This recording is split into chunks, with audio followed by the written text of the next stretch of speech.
Então, bom dia, irmãos. Está sendo maravilhoso aqui, viu? Estou dormindo melhor do que nunca dormi. Acho que comendo também, viu, pastor? Está certo.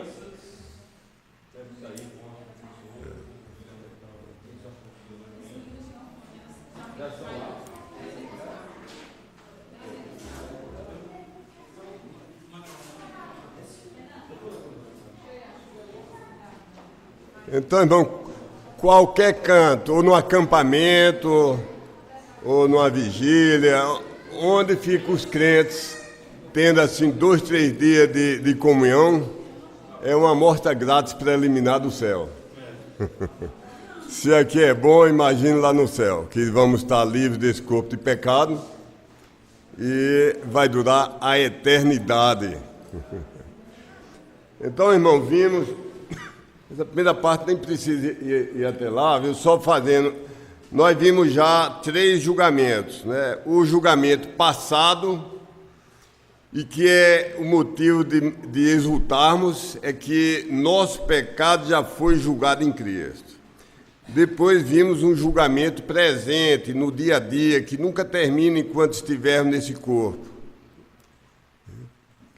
Tem igreja que prega que se alcança um patamar que jamais vai pecar. Não encontro isso na Bíblia. O próprio apóstolo Paulo disse: miserável homem que eu sou, quem me livrará do corpo dessa morte? O apóstolo João diz que se dissermos que não pecamos, estamos chamando Deus de mentiroso. Agora nós somos pecadores que não queremos pecar. Eu tive uma granja e aprendi muita coisa. Era pequeno, tinha 3, 4 animais de uma raça, 3 de outra. Mas por mais que a gente lavasse o varrão, o porco, ele depois queria se sujar. Ia para os dejetos dele mesmo. Se soltasse, tinha uma fossa enorme, até meio perigosa, onde a gente purificava a água antes de soltar. Eu acho que ele queria... uma vez parece que ele soltou-se, caiu na fossa, deu trabalho para tirar. E criávamos ovelhas, lá na parte de baixinha, assim, poucas ovelhas. Mas ela queria um animal limpo. Contam que um fazendeiro nos Estados Unidos não entendia certas doutrinas e teve uma exposição e ele fez isso. Pegou o porco Laje White, de 300 e tantos quilos, levou para a exposição. Perfumou o porco, deu um polimento nos cascos, viu?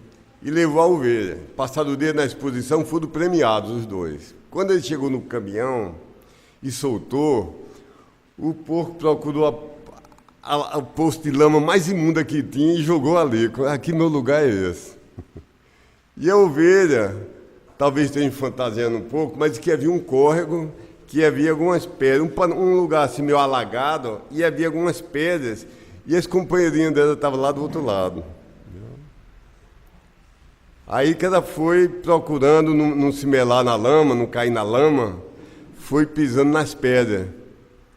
Uma resvalou, era uma pedra que ficava assim, quando ela pisou, a pedra virou e ela caiu.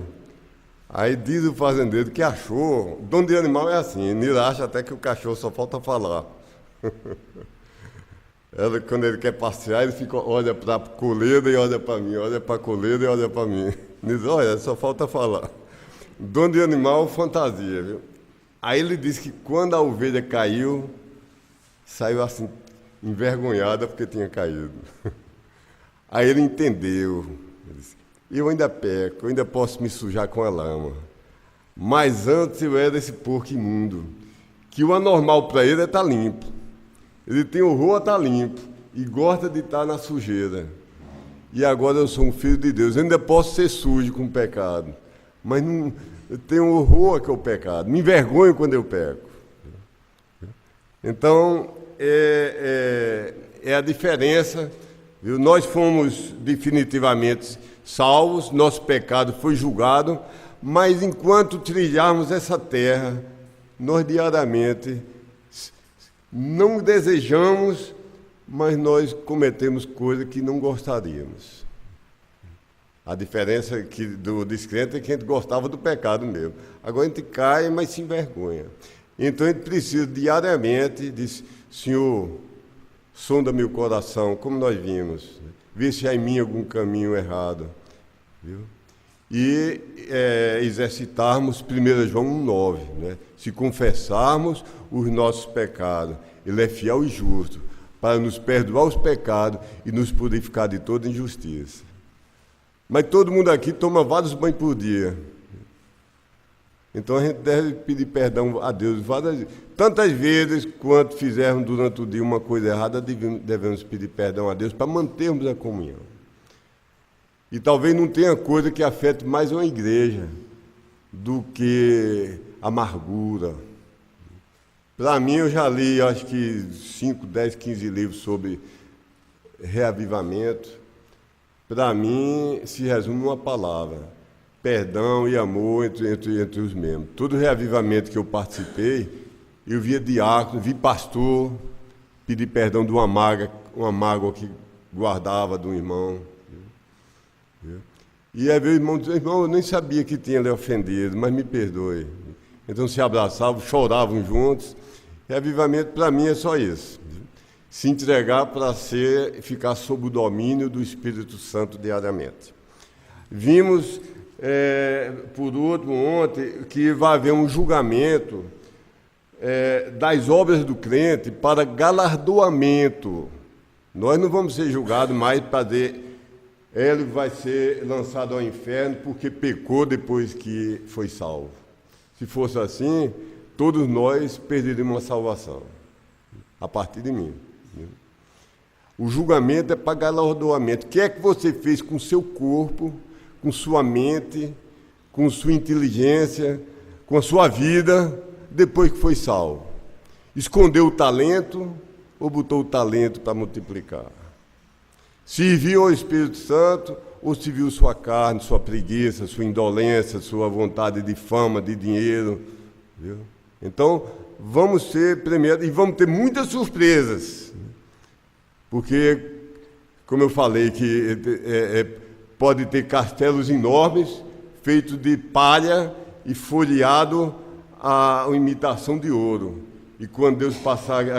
Pense naquele maçarisco do soldador, que vier o que for falso e foi feito porque a pessoa tem oratória, tem a voz boa e foi feito para se exibir e para ser aplaudido.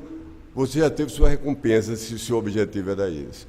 E crente humilde nos pés de serra, que podia fazer pouco, pelas limitações de ambiente, de estudo, de oportunidades, mas era fiel a Deus. Você vai ver, quem é aquela senhora que recebeu o maior galardão aqui dessa última hora? Eu nem sei o nome, mas Deus sabe. E ela orava a Deus pelos filhos, pelos parentes, pela cidade, pelo pastor, pela igreja. Então é o julgamento. Agora vamos para o quarto julgamento, que é muito confundido. Aqui fica na página 7, deve ser mais ou menos na metade do arquivo. Julgamento dos gentios. Nós vamos ver que a tribulação é principalmente para julgamento de Israel. Agora, às vezes, quando há um julgamento num ambiente coletivo, afeta os outros. Mas, como, repare, Jonas ia no navio. Deus estava punindo o pecado de Jonas. Levantou uma tempestade. Se Jonas não tivesse dito, o problema sou eu, ia morrer todo mundo do navio. O pecado de Acã foi o pecado de um homem, mas afetou o país todo, estava perdendo as batalhas e morrendo milhares de homens pelo pecado de um. Então, primordialmente, a tribulação é o tempo de angústia de Jacó. Deus vai punir a incredulidade de Israel, a rejeição do Messias prometido, entregar-lhe para os santarrões, dizer, hoje é dia de sábado, hoje é a Páscoa, nós não vamos sujar a nossa mão. Romano, mata para a gente. É o covarde que paga o pistoleiro para fazer o trabalho que ele não quer fazer. Então isso vai ser julgado. E Pilatos diz, esse homem é um justo. Foi fraco, mas reconheceu. Ele disse: o seu sangue cai sobre nós e sobre a nossa descendência. Viu? O que ocorreu na Inquisição e o que ocorreu com Hitler, o Holocausto, é fichinha, café pequeno em relação ao que vai ocorrer na tribulação. Quase não vai sobrar a semente de Israel.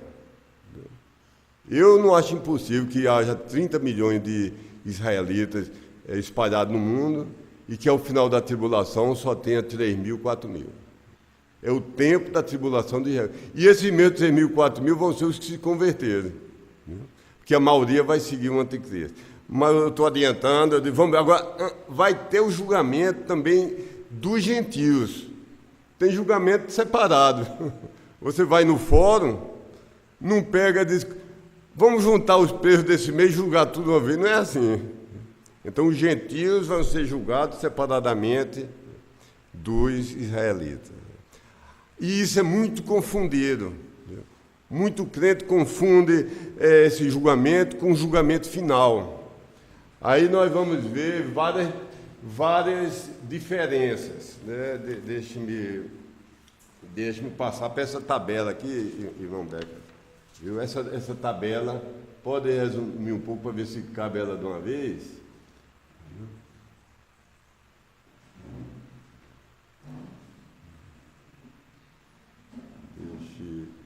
Deixa eu pegar aqui aquela. Começa aqui, o julgamento do gentio está certo. Viu? Aí vamos ver uma tabela que eu coloquei, comparando. Passou, essa daqui, está na página 8, pronto, essa daqui. Pode resumir para ficar pelo menos metade dela de uma vez. Viu? O tempo, repara a diferença. O julgamento do grande trono branco é no fim do milênio. Vamos fazer uma linha do tempo. Aqui a tribulação tem 1000 anos e depois começa a eternidade. O julgamento do grande trono branco é aqui, no fim do milênio. O julgamento das nações é no fim da tribulação, para ver quem vai entrar no milênio. Então, o tempo é diferente. E eu não vou ler os versículos, vou adiantar um pouco, essa parte eu não vou ler 4 versículos. O local... Esse aqui é sobre a terra. O trono branco Deus vai ter destruído o céu e a terra para criar novo céu e nova terra. Então, vai ser no terceiro céu, que é o local. Nós temos o primeiro céu, que é a atmosfera, onde você diz assim: olha as aves no céu, olha a nuvem no céu. É onde eu vou os aviões e as aves. Temos o segundo céu, que é onde estão as estrelas, cometas, planetas, chamado cosmo. E tem um terceiro céu, onde só Deus habita e os seus anjos santos e os seus eleitos. Então, como o universo vai ser destruído para ser criado de novo, porque ele está poluído. Quem estudou física tem a lei da entropia, que tudo está degradando. Você deixa uma casa limpa, passa um ano fora, se voltar não vai estar mais limpa, está degradado. Se bota um objeto bom de ferro, quando chega daqui a anos o objeto virou minério de ferro de novo, virou ferrugem. Tudo se degrada.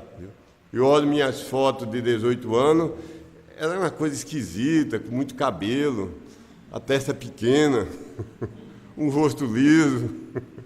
Tudo se degrada. Deus vai criar outro universo onde não vai ter mais essa lei. Nada vai degradar, nada vai ser contaminável. Então, enquanto ele destruiu o universo, vai criar o outro, ele vai fazer o julgamento dos perdidos, desde Caim, que eu acredito que foi o primeiro perdido, porque Adão e Eva caíram, mas eu acredito que foram salvos. Por quê? Porque alguém ensinou a Abel a fazer o sacrifício. Só pode ter sido Adão e Eva. Eu creio que Adão e Eva se arrependeram e são salvos, estão no céu, foram os primeiros que foram para o céu, irmão. E Caim, olha aí, o Abel foi o primeiro, né? Porque foi a primeira morte foi de Abel. Viu? Então, ali para o julgamento do trono branco, vai ser no final só os perdidos. Aqui não, está misturado. os judeus que estavam no corredor da morte para ser executado, os que protegeram os judeus, é isso que eu vou mostrar. Os que vão ser recompensados aqui são as pessoas como aquele livro de Corrie ten Boom, crentes convertidos, mas brasileiro, americano, australiano, canadense, nigeriano, que deram a vida para proteger os judeus. Por que você diz isso? Nós vamos ler daqui a pouco. Viu? Então, tem trono, todo o tribunal tem a cadeira do juiz, que é a cadeira mais bonita, imponente e alta. Então é chamado trono, é a cadeira do rei. Aqui, no julgamento das nações, é chamado o trono da glória de Cristo. E aqui é chamado o grande trono branco. Tem uma diferença total, viu? Aqui não fala que houve nenhuma ressurreição. São julgados que estão vivos. Ali fala que não tinha mais ninguém vivo, são julgados todos os mortos. A base do julgamento, eu vou ler aqui, Cristo vai dizer, eu vou abreviar, viu? Cristo vai dizer, vinde benditos de meu Pai, porque tive fome, me deste comer, tive sede, me deste beber, estava nu e despido, me deste roupa para me aquecer, estava na prisão, fosse me visitar. Ele vai dizer, quando foi que nós fizemos isso? Cristo vai dizer, quando fizestes a um dos meus pequeninos irmãos. Eu vim da igreja católica e falava que é quem dava esmola, mas nenhum brasileiro é irmão de Cristo. Nós somos filhos de Deus, mas nós não somos da genética, nós não somos irmãos de Jesus Cristo. São judeus convertidos que são os irmãos de Jesus Cristo. Cristo está falando para judeus. Você lendo direito, isso está se referindo à tribulação, onde tem 144 mil judeus virgens, 12 mil de cada tribo de Israel. Creio literalmente, já vi pastor, até batista, dizendo que é fundamentalista, estando tudo ao contrário. Eu fui numa igreja e o pastor, numa igreja com o nome de batista, um nome associado a fundamentalismo, o pastor li e disse, vocês acham que eram virgens? Todo mundo dizia, que besteira. Um homem casado que seja fiel à sua esposa, aqui significa casto, puro. Isso vai ter homem casado também. Aí dizia, você acha que só vai ser 144 mil? Todo mundo dizia, por quê? Por que só 144? O homem desmanchou tudo. Será que vai ser só judeu? Todo mundo dizia, que privilégio é esse? São os filhinhos de papai? Mas eu creio que a Bíblia diz que são 144 mil homens, virgens, cada um das 12 mil de cada tribo de Israel. Então, eles vão pregar, multidões vão ser salvos, mas depois vão ser perseguidos, eles vão ser imortais por 3 anos e meio, depois vão ser mortais. E vai ser perseguido com o exército do anticristo, usando cães Doberman ou Rottweiler, ou seja o que foi, perseguindo e cheirando, e eles andando aí. Aí vai ter gente que vai chegar, eles passaram por aqui, eles foram por ali, esconderam naquela caverna para matar. Mas outros que não aceitaram a marca do anticristo, que talvez estejam vivendo nos bueiros, chega em cidade grande, levanta um bueiro daquele, você entra, tem canais lá subterrâneos de passar um caminhão. Eu acho que vai escapar, para escapar do anticristo, vai ter gente morando assim dentro de bueiro, em caverna, e saindo de noite para catar lixo com medo do que está restando. Então, desses crentes que não botaram nem a marca aqui nem aqui do anticristo, vai ter uns que vai passando ali o judeu perseguido, cansado, já ferido, e diz, vem aqui que eu lhe acolho. Então, são esses, talvez sejam presos também fica no corredor da morte, esperando o dia da execução, que Cristo vai dizer, vinde benditos de meu Pai. E vai dizer, porque vocês fizeram com meus irmãos judeus, os crentes, esses 144 mil. A base do julgamento vai ser como tratou o judeu na tribulação. Então, eu vou... Dá tempo, pastor, eu vou ver se leio ao menos um versículo desse aqui, deixa eu ver. Abre Mateus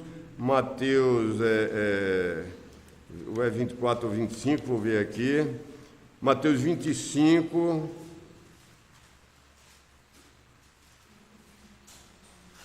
25, começando do 31, vou só até o 38. Está aqui, Mateus 25, se localiza, está logo no início do capítulo 4.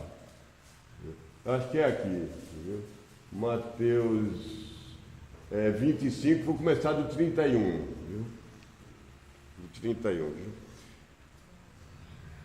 38. Pronto. E quando o Filho do Homem vier em sua glória, e todos os santos anjos com ele, esse santo, é a glória de Deus, nós vamos voltar no final da tribulação com os anjos e com o nosso Salvador Jesus Cristo. Então aqui está dizendo, quando o Filho do Homem voltar no final da tribulação, para salvar o mundo e ser destruído pelo anticristo, que a vontade do diabo é exterminar a humanidade, quando o Filho do Homem voltar, então se assentará no trono da sua glória, não é o trono branco. Tudo é diferente entre esse julgamento e o outro.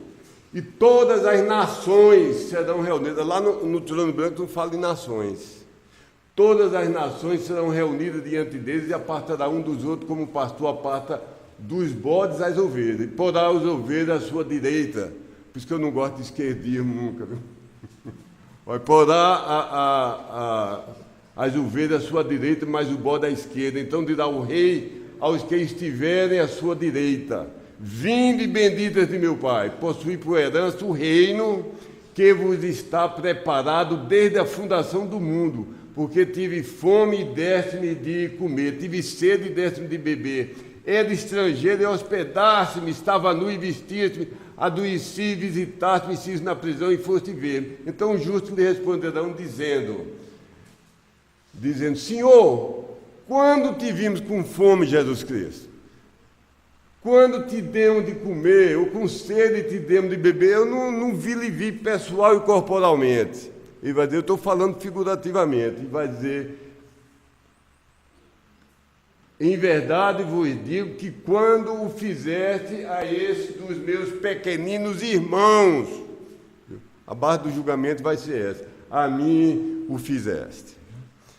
Então, vocês estudem depois dos versículos. Eu acho que vou mandar pela internet, quem o pastor tiver o e-mail, distribui o estudo, viu? Vou saltar então agora para o quinto julgamento. Também vou mais ou menos rápido para ter tempo para o sexto e sétimo. O julgamento de Israel. É a 70ª semana de Daniel. Daniel teve uma visão dada por Deus. E diz que na história de Israel tinha 70 semanas. Semanas são 7. Cada dia está representando um ano. Então são 490 anos. E diz que quando completasse os 483 anos, o Messias seria tirado. Como ele foi morto, ele foi rejeitado. Veio, pregou, se apresentou, se ofereceu para ser o rei de Israel. Israel recusou e mandou matar. Foi morto por duas coisas. Foi morto pelos religiosos, principalmente por duas acusações, que não guardava o sábado e dizendo que, sendo homem, se fazia de Deus, quando na verdade foi o contrário, sendo Deus, se fez de homem. Então ele disse, o seu sangue seja sobre nós, e Deus disse, sua condenação seja como a boca de vocês mesmo disse. Aí Deus tirou, é como fosse passando uma fita daquela, que é um meio contínuo de gravação, a fita cassete ou uma VHS. Deus tirou a fita de Israel e veio o mistério que estava guardado, que haveria a igreja. A gente sabia que sempre era possível o gentio ser salvo. Como Naamã foi salvo, né? Muitos as nações vizinhas de Israel, teve gente que se tornou prosélito, se converteu ao Deus verdadeiro. Mas ele tinha que deixar de ser egípcio, ou sírio, ou outra coisa, se transformar judeu, fazer a circuncisão. Sabia-se que gentil podia ser salvo, mas não se sabia que Deus ia reunir e formar uma terceira entidade, que a humanidade era dividida assim, Israel e o resto. Deus agora fez uma terceira, a igreja. Não é a igreja universal, mas cada igreja local tinha que tivesse um sonho que eu almejava, era na igreja que eu fosse membro, tem um ex-judeu convertido e um ex-árabe convertido, e os dois terem comunhão um com o outro. Porque quando se torna cristão, não é mais judeu. Eu não gosto desse negócio de, como é que chama, pastor? Judeu messiânico. E o povo agora é as igrejas fazendo, tocar umas buzinas de chifre de carneiro, e botando, eu nem sei nem o nome, faz uns candelabros. É cristão querendo virar judeu, rapaz. Daqui a pouco quer fazer até sacrifício. Eu não duvido de chegar à igreja agora e começar a comprar ovelha para sacrificar. Porque Deus não quer isso. Na igreja nem tem mais judeu, nem tem mais gentil. Nós somos ex-judeu, ex-gentil, nós somos agora cristãos. Viu? Então, Deus vai julgar, vai ter o tempo das igrejas locais, a qualquer instante, pode ser ainda hoje. Deus pode levar os seus verdadeiros salvos. Não vai arrebatar a igreja. Eu aprendi com o pastor Anísio e pastor Miguel, que eu sempre falava o arrebatamento da igreja. Mas o irmão já prestou atenção que não fala essa palavra, essa frase, essa expressão, arrebatamento da igreja. Eu fui na concordância bíblica, olhei, não tem, são arrebatados os verdadeiros salvos, que são membros de igreja. Mas pode aqui ter um canto de uma igreja de 100 pessoas e ser arrebatada 90, outro tem 100, arrebatado 2, outra tem 100, arrebatado 80. Deus vai em todas as igrejas. Pode a igreja ter alguns erros, mas se as coisas fundamentais, se a pessoa aceitou Cristo como nascido de uma virgem, Deus onipotente que se encarnou, morreu por ele, tem certeza do perdão dos pecados. Viu?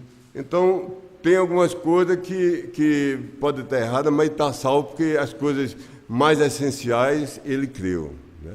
Então, Deus vai arrebatar. Um está vivendo para Cristo, pode estar até pregando na hora, outro está lendo a Bíblia, outro orando, outro está meio frio, viu? Outro está em pecado, mas o verdadeiro filho é como se a gente fosse pegar um avião, você tivesse... A família maior que eu conheci tinha 24 filhos, a avó de Lelo, né? Teve 24 filhos. Já pensou que fosse mudar para outro país e ela, o esposo, de 24 filhos? Dá trabalho até de arrumar esse povo. Aí dissesse, olha, fique tudo aqui direitinho que o avião vai sair tal hora. Podia um estar fazendo uma arte, de um menino pequeno que estava lá derramando café no chão, outro estava bem compenetrado, mas, ou compenetrado ou não, os filhos são levados no avião. Nenhum pai... Nós que somos ruins, não vamos dizer... você não vai não, você vai ficar aí. A gente não vai fazer isso. Viu? Então, Deus vai levar todo verdadeiro crente. Viu? Se é salvo, vai ser arrebatado. Viu?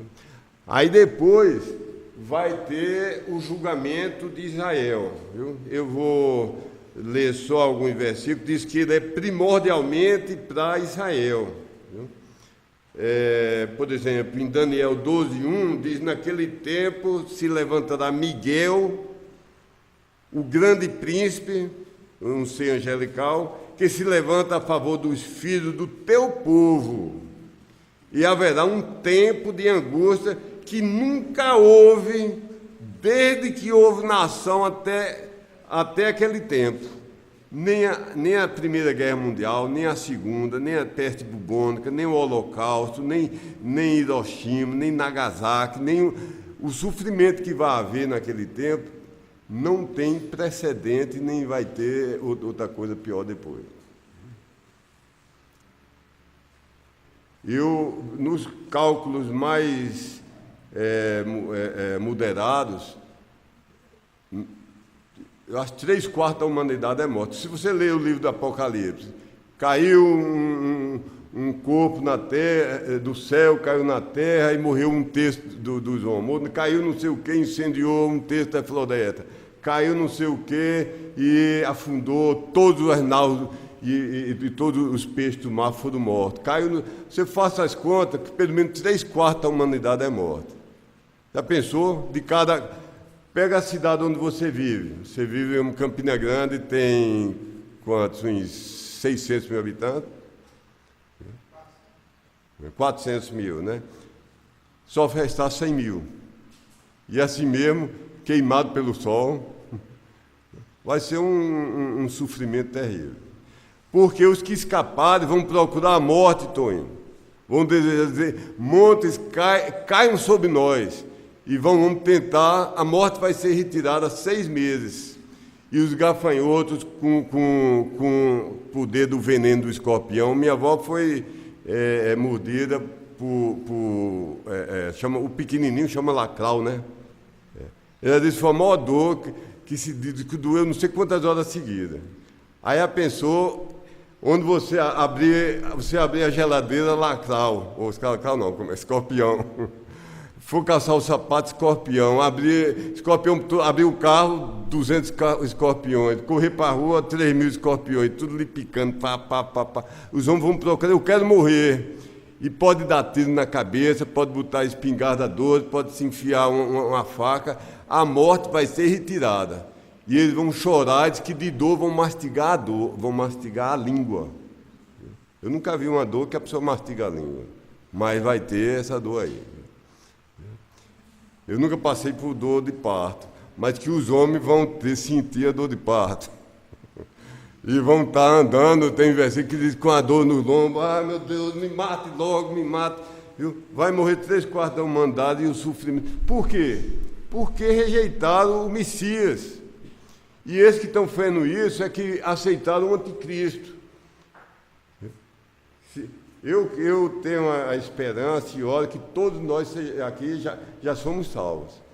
Se alguém não for, hoje é o dia, não vou fazer apelo, talvez o pastor no outro culto faça, mas como se você fosse meu filho, não deixe para o próximo segundo. Porque, eu não vou entrar nesse estudo, mas quem rejeitar a Cristo não vai ter chance na tribulação. Deus vai mandar a operação do erro. Mas não vai ser milhões, multidões incontáveis salvas na tribulação. Mas quem nunca ouviu falar de Cristo? Os muçulmanos, as tribos dos esquimós, do índio. Vai ser salva muita gente na tribulação, mas vai pagar a salvação com a perda da cabeça. Para ser salvo na tribulação, tem que estar aqui a fila, toda a população aqui de Bananeira. Estamos aqui com 400 guilhotinas controladas por controle remoto. Aí, 1, 2, 3, 4, 5, bota a cabeça. Quem quer rejeitar Cristo e botar a marca do anticristo? 4 ou 5 que vão ficar, eu prefiro morrer. E 396, eu aceito, bota a marca no pé, na mão, bota em todo canto. O sofrimento vai ser horrível. Mas voltando aqui, então, o sofrimento vai ser primordialmente sobre Israel. Eu não duvido, eu não tenho esses números, mas tem canto que diz que metade de Jerusalém será invadida pelo anticristo, metade da população é morta, depois a outra metade é levada e é morta também. A população de Jerusalém, uns remanescentes vão fugir para uma cidade chamada Petra. Tem outro versículo que diz. E depois vão fugir para Bozrah, que já é na Jordânia. Talvez de Jerusalém escape 10.000 pessoas, 1.000 pessoas. Os judeus vão sofrer. O que eles disseram, seu sangue seja sobre nós e nossos descendentes, eles vão pagar. Agora, no fim, são salvos. Os que restarem.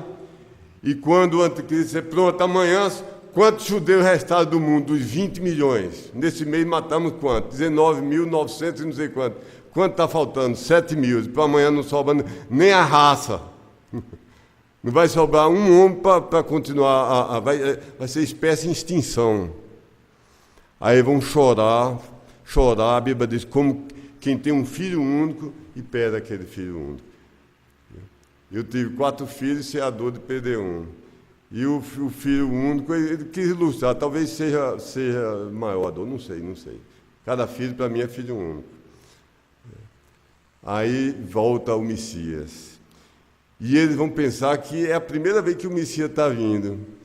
Aí Zacarias diz que quando o Messias vai descendo, que com a sua palavra de sua boca extermina o exército de anticristo, mata todos os inimigos de Israel. E ele diz: nosso Salvador, Messias esperado, nós te adoramos. Que é isso na sua mão? Vê a mão do Messias furada. E a lança entrou por um lado. A palavra é que ele atravessou de um lado para o outro. Viu? Cristo estava crucificado, era alto, e a posição que ele tem mais força é essa. Você faz mais força, você consegue levantar um peso maior do que o seu. Se for um homem musculoso de 80, 90 quilos, você talvez consiga levantar 200. Entendeu? Mas para baixo não, porque quando você fizer muita força, você é que sobe. Aí a pessoa diz que a lança atravessou Jesus Cristo, que ele entrou de um lado e saiu para o outro. Cristo vai mostrar o lado dele. Ele vai dizer: que feridas são essas? E que feridas são essas? Foi o que meus irmãos fizeram. Aí Israel vai chorar. É a primeira vez e única que uma nação se converte de uma vez só. Não sobra um judeu que não se converta ali. Porque estava a segundos da extinção da raça. Ia salvo todo mundo, e então eles choram, se arrependidos pelos que fizeram. Então, vou para o outro, não li todos os versículos, mas vocês podem ler. Quero só frisar uma coisa: em Apocalipse, eu acho que é 12, que diz que uma mulher que deu à luz é levada para o deserto. Aquela mulher não é Maria. Você lê o versículo todo, talvez até no primeiro versículo você pensa que deu à luz, que é Maria, mas fala que foi levada pelas nações, a gentios que vão abrigar Israel. E depois fala da vinda do Messias, fala da vingança dos inimigos, não tem nada a ver com Maria. Aí vou agora para o, acho que é o sexto, já o sétimo. Esse foi o sexto, foi? Estou atrapalhado aqui. Foi o sexto, né? Quinto. Então, quinto é o sexto, né? Deixa eu ver se eu acho aqui. É uma folha pregada aqui não. Pronto. Julgamento de Satanás e os anjos caídos, né? Então, a Bíblia fala em poço sem fundo, um poço que é tão profundo que não tem fundo.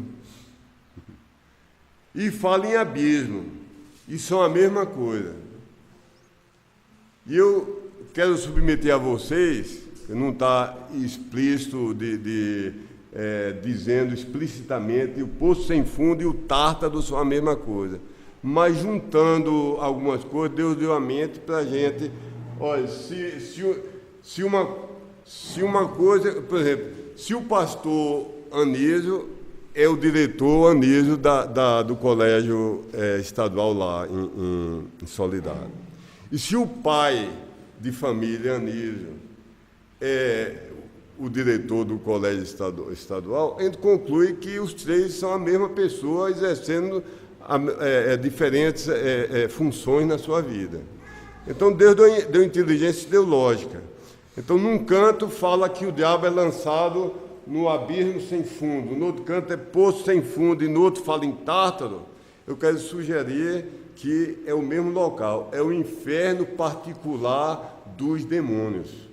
No inferno há até nas penitenciárias, como Bangu, parece que tem 4 pavilhões.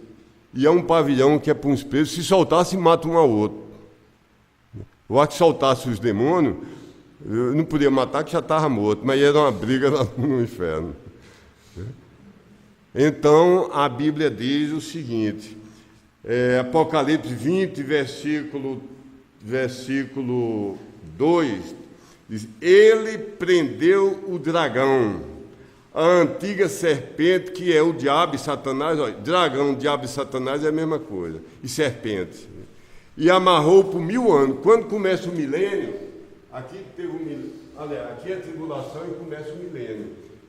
Deus acorrenta Satanás por 1000 anos, vai haver, para ninguém botar a culpa no diabo, nem nos demônios, durante o milênio não vai ter demônio livre, nem o chefe dos demônios vão ser todos acorrentados no Tártaro. Quem pecar não vai poder botar a culpa no diabo. Porque bota muita culpa no diabo. Não fui eu não que fiz isso, foi o diabo. Tinha um programa humorístico que, não me lembro quem era, não sei se era Chicanizo, era José, que o cara fazia uma coisa, roubava dinheiro, aí era preso. Mão, por que você fez isso? Mão. Não lembro de ter um programa desse. Às vezes a pessoa bota a culpa no diabo, mas foi sem vergonhice dele mesmo. Está caluniando o diabo. O diabo pode até dizer, eu não tive nada com isso, você fez porque quis. E no fim o diabo sugere, mas a decisão é da gente. Deus nos deu o livre-arbítrio. O diabo pode sugerir, ei, adultera, teu amigo viajou, faz isso. Mas a pessoa pondera, diz, a vontade de Deus é essa, a vontade do diabo é essa, eu vou botar minha carne para decidir. Ninguém vai botar a culpa no inferno, porque a decisão final é do ser humano. Né? Cada um é responsável por si. Nem eu sou por Valdenida, nem Valdenida por mim, nem eu sou por Walter, nem Walter por mim. Cada um é responsável por si. Aí voltando aqui, então o diabo vai ser acorrentado aqui, com a diferença que ele vai ser acorrentado 1000 anos. E todos os demônios vão ser acorrentados e não saem mais nunca. Agora o diabo, não sei os planos de Deus, os desígnios de Deus, no fim do milênio, de 1000 anos, onde as fábricas de fechadura vão falir, não vai ter manicômio, não vai ter presídio, não vai ter juiz, não vai ter polícia, não vai ter... Eu acho que o mundo tem 3% produzindo alimentos. Poucos de nós aqui somos produtores de alimentos. E uns roubando e outros sendo polícia para prender o ladrão. Por isso que tem pobreza no mundo. E outros gastando o dinheiro com o que não é alimento. Eu acho que vai haver grande fartura e abundância no milênio, sem precisar, talvez, 2 horas de trabalho, chuva na hora certa, sem ladrão para vir e lhe invadir e roubar de noite que você produziu, sem largata, sem gafanhoto, sem seca. Vai ser, eu acho que a vida, eu imagino que a vida vai voltar a ser a vida rural, que só vai ter uma cidade, que é Jerusalém. Viu?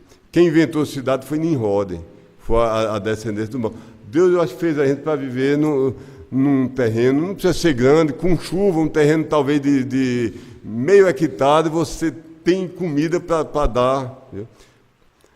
Mas voltando ao principal, aí tem 1000 anos de paz e justiça. Aí Deus faz o último teste com a humanidade. Vou soltar aqui. A Bíblia diz que é pouco tempo. É a primeira vez que tem silêncio no céu. Na expectativa, será que esse povo é tão ruim que depois do Deus encarnado reinando pessoalmente sobre todo o metro quadrado da terra, 1000 anos sem um assassinato, sem um estupro, 1000 anos o milênio é caracterizado por adoração incessante. Mas os que entraram eram convertidos, mas vão procriando. Um tem 20 filhos, aquele 20 que cada um tem mais 20, virou 400 netos, e daqui 3.000 bisnetos, e o mundo vai ser repovoado. Aí Deus não deixa ser executado nenhum pecado. Se a pessoa disser, de noite eu vou roubar o milharal daquele homem. É fulminado antes de... Tem um pecado no coração, mas não pode executar. O povo vai aprender, aí muita gente vai ficar indo ao templo, adorando lá em Jerusalém, mas com raiva. Diz, não tem pitu, não tem 51, não tem caranguejo. O povo, nos livros de história, diz que tinha os prostíbulos. Aqui não tem prostíbulo, só tem adoração a Deus. Deus, louvado seja tu, e adorando de boca para fora. Aí, depois de 1000 anos assim, Deus solta Satanás, talvez seja por 15 minutos. E ele arrodeia a terra e diz, a hora dos revoltados é agora. Vamos matar Deus destruir Israel, o Messias agora vai ser, o universo vai ser meu, do diabo. E a grande parte da humanidade segue de novo. Aí é o fim, é a gota que enche, você vai botando gota a gota, não sei quantas mil gotas vai caber num copo, mas tem uma que o copo transborda. Aí Deus liquida o diabo e destrói o universo, nos esconde na palma da sua mão, porque é uma explosão atômica. Na explosão de Hiroshima é a transformação talvez de 1 quilo de urânio em energia. 1 quilo de matéria, qualquer matéria transformando em energia, destrói num raio talvez de 10 quilômetros. E a Terra explodindo toda de uma vez, Sol, o mundo inteiro vai explodir, que diz, os elementos se fundirão, né? Depois fala na fissão atômica e na fusão atômica, porque o excesso de temperatura, aí tem a bomba de hidrogênio. Aí vai ter, vamos para o... A gente falou aqui no julgamento, eu não terminei, do diabo foi provisoriamente, só 1000 anos, lá no poço sem fundo. Agora, no final, vamos para o julgamento, vou para o 7, e talvez eu salto... Não, esse é o 6, né? Então é o fim do 6, viu? No final do milênio, Deus... O inferno é café pequeno em relação ao lago de fogo. Quando a pessoa comete um crime, é levado para, chama delegacia ou cadeia, né? Porque não foi dada a sentença final que vai para a penitenciária de segurança máxima, ou no país onde tem pena de morte, vai para a forca, vai para a guilhotina, vai para a cadeira elétrica. O inferno é o ensaio, é o preliminar para o lago de fogo. Aí, eu vou misturar, vamos terminar lendo Apocalipse 20, eu vou ler na minha Bíblia mesmo, viu? O julgamento do trono branco, viu? Aí eu volto, estou falando já o 6 e o 7, né? O Apocalipse 20, falando do julgamento do trono branco.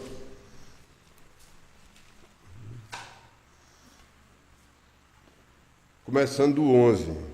E vi um grande trono branco, é diferente do julgamento das nações, e o que estava sentado sobre ele, de cuja presença fugiu a terra e o céu, e não se achou lugar para eles. O universo vai desaparecer. Não é transformar em fumaça, não. É desaparecer. É uma explosão atômica do universo todo. E vi os mortos, nenhum vivo, não vai ter restado nenhum. Os vivos são os salvos que já estão com o corpo glorificado. Aí vão ser julgados os que estão no inferno. O inferno é café pequeno em relação ao lago de fogo. E vi os mortos, grande e pequeno, que estavam diante de Deus. E abriram-se os livros, que são os 66 livros da Bíblia. E abriu-se outro livro, que é o livro da vida, onde está escrito, antes da fundação do mundo, tem Neto, você aceitou Cristo no dia... Qual foi o dia, lembra, irmão? O que foi salvo? Então vai ter a data. O meu foi 20 de junho de 1974. Ali está a relação dos eleitos de Deus. Então abriram-se os livros e abriu-se outro livro, que é o livro da vida. E os mortos foram julgados pelas coisas que estavam escritas nos livros, segundo as suas obras. Então, Deus é um Deus justo. A punição não é igual a todo mundo. A punição de Lampião, de Átila, de esses grandes... tinha Átila, teve Gengis Khan, mas nunca tinha ouvido falar de Cristo. Vai ser severa. Mas a punição do membro da Igreja Batista Bíblica Independente, ou em João Pessoa, ou em Soledade, ou em Campina Grande, que ouviu o Evangelho, mas nunca se converteu de verdade, tinha luz, ou uma pessoa que foi para seminário, ou alguma coisa, tinha luz, mas rejeitou a luz. É muito pior do que a de Gengis Khan, que matou 20 milhões de pessoas, mas nunca tinha ouvido falar de Jesus Cristo. Então vão ser julgados segundo as suas obras. Deu o mal os mortos que nela havia, quem se afogou. A morte e o inferno deram os mortos que neles havia. Então os mortos do inferno vão sair só uma vez para ser julgados e ir para um canto pior.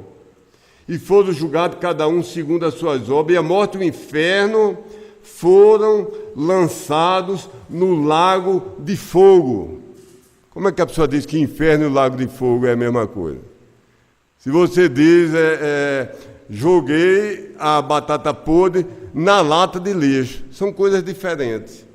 Aqui diz, a morte e o inferno foram lançados no lago de fogo. Esta é a segunda morte. Aquele que não foi achado escrito no livro da vida foi lançado no lago de fogo.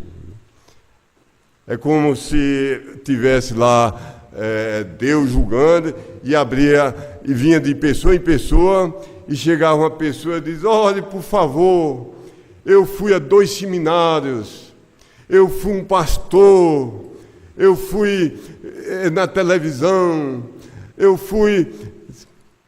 Mas vamos ver, eu tenho tempo, como é seu nome? Fulano de tal, procura aí no livro da vida. Não está. Mas eu preguei, eu fiz milagres. Eu disse, qual foi o dia da sua salvação? Mas meu pai, 10 gerações de pastores. Eu cantava os 560 e tantos hinos do cantor cristão, primeira, segunda, terceira e quarta voz. Seu nome está no livro da vida? Quem não foi achado o nome no livro da vida será lançado no lago de fogo. Então, irmão, vou reter um pouquinho no tempo, viu? Vou terminar aqui. Viu? Então, há dezenas ou centenas de julgamentos. O julgamento da Síria, o julgamento de Sodoma e Gomorra. Mas eu acho que esses 7, que são daqui para o futuro, 6 e um é passado, mas é pessoal. Eu fui salvo por Jesus Cristo, você foi salvo por Jesus Cristo. Esses 7 são os mais importantes. Que saibamos fazer distinção e tenhamos compaixão pelas almas, porque o dia da salvação é hoje. A gente tem um amigo de infância tão bom, que a gente gosta tanto, e nunca teve coragem de falar de Cristo a ele. Eu me lembro daquele hino que diz, não me falaram de Cristo. Né? Tantos vi, que salvou, mas ninguém se importou de falar-me da graça de Cristo. Nós que somos salvos, saímos daqui com um coração renovado, de compaixão, não de orgulho, que para o crente não tem lugar de orgulho, viu? De nos humilharmos a Deus e darmos glória a Deus pela a sua graça maravilhosa de salvar os piores pecadores, que Paulo diz que o maior pecador era ele. Então Deus veio para salvar pecadores, não veio para salvar orgulhosos e convencidos, né? Então que nós saímos aqui com atitude de adoração a Deus e compaixão pelas almas perdidas.